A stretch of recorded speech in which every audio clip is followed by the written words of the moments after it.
For 600 years, the Anasazi people in the Southwest built magnificent dwellings as shown there in parts of the Southwest now deemed to be barren desert. They built the famous cliff dwellings, cultivated land, and constructed roadways up to 30 feet wide. Yet between the years 1300 and 1400 AD, they gradually abandoned these magnificent dwellings and scattered to parts unknown.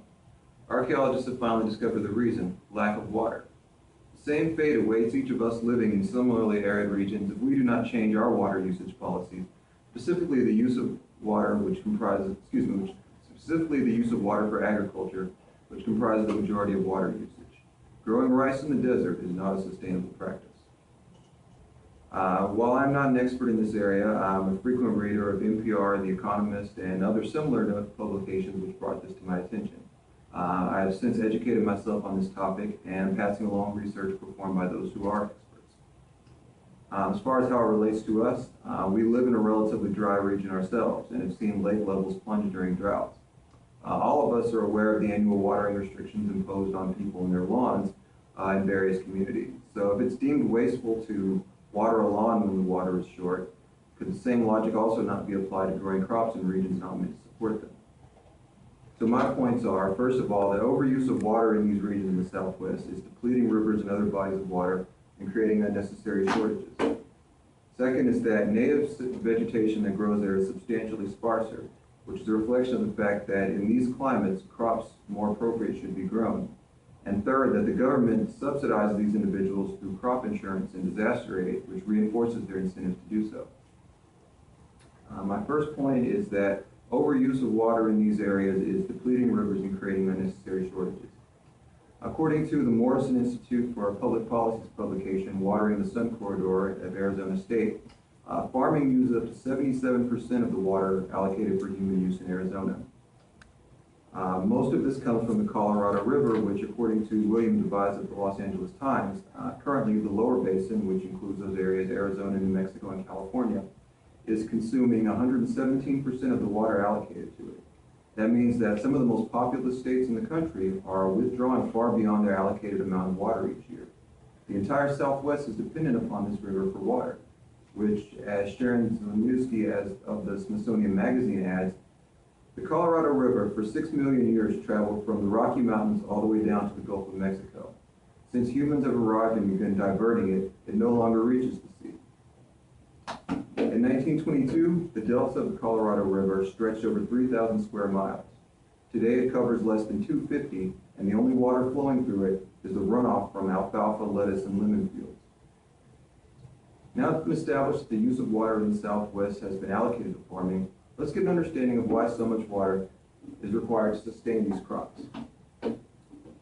Native vegetation is substantially sparser, which is a reflection upon the climate in these regions. According to Eric Holdhouse of Slate magazine, 10% of the water, 10% of the state of 10% of the water of California is devoted just to the growing of almonds. In a state in which 80% of its water is devoted to agriculture, it is truly a questionable practice to devote a substantial portion of the water to one lucrative crop. According to the Washoe County Parks System in Nevada, native plants include sagebrush, which you see there, mountain brush, which covers 2% of the state, and salt desert shrub, which covers 11% of the state. Yet according to Gigi Owen of the Southwest Climate Impact Network, over 90% of the farmland in the state of Nevada and 70% of the water is devoted towards growing hay, a plant which is not native to the region.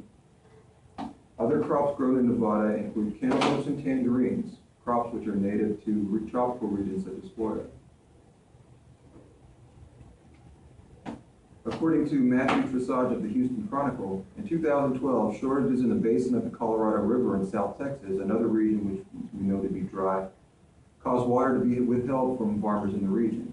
This caused the rice production, which you see there, to plummet up to 50% of the region in that region. Again, an indication that the practice of growing rice in that area, it can be sustained only by flooding from that river. Now that we've seen how the water impacts, or how the use of this water impacts the sources, let's see how these impacts the American citizen, which leads me to my third main point, which these costs are borne by the American citizen. Government subsidies encourage these unsustainable practices.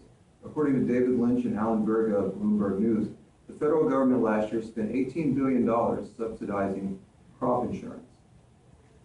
Up to 70% of this was spent on disaster aid relief to dry regions in which water-intensive farming is practiced. This is money taken from the American taxpayer and given to farmers attempting to grow water-thirsty crops in the desert.